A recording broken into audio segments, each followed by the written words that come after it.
Pemirsa, musikus Anang Hermansyah mengabarkan kondisi terkini sang istri Ashanty yang kini masih dirawat di rumah sakit. Bapak 4 anak itu mengatakan bahwa sang istri dirawat di rumah sakit kawasan Fatmawati, Jakarta Selatan.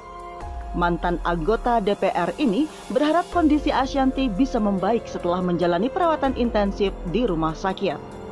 Menurut Anang, sang istri memang harus dirawat di rumah sakit karena memiliki riwayat penyakit autoimun.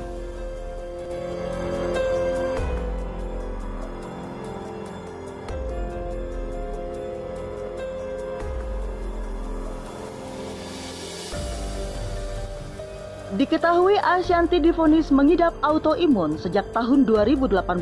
Ia bahkan sempat dilarikan ke rumah sakit karena mengalami bentol di sekujur tubuh efek penyakit tersebut.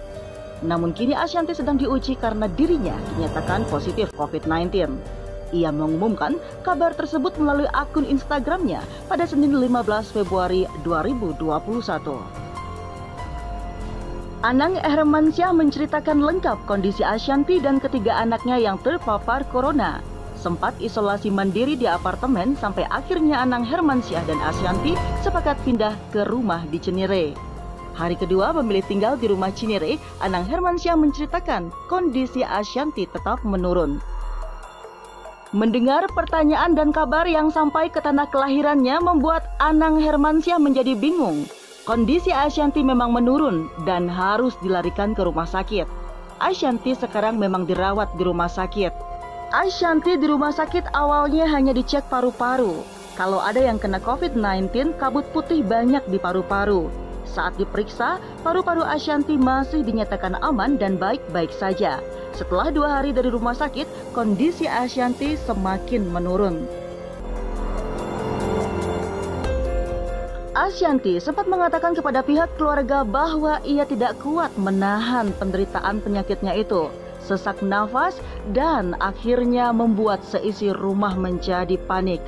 Ashanty yang mengidap autoimun membuat kondisinya tatkala mengidap COVID-19 amat sangat mengkhawatirkan. Autoimun ini bisa trigger macam-macam. Trigger dipaksa ke rumah sakit dicek darah, dimernya tinggi dengan kekentalan darah yang sangat kental. Jika ini menutupi saluran-saluran pernafasan, pastinya tidak akan bisa dikendalikan. Namun kini Anang Hermansyah cukup bisa bernafas lega akibat kondisi Ashanty dan ketiga anaknya semakin membaik. Kondisi yang sudah membaik dan cepat adalah Aurel Hermansyah serta Arsi. Anang Hermansyah sempat menjelaskan nilai Siti Ashanty dan anak-anak semakin tinggi dan sudah naik ke angka 31. Demikian dikatakan oleh Anang Hermansyah melalui sambungan telepon kepada pers yang menghubunginya.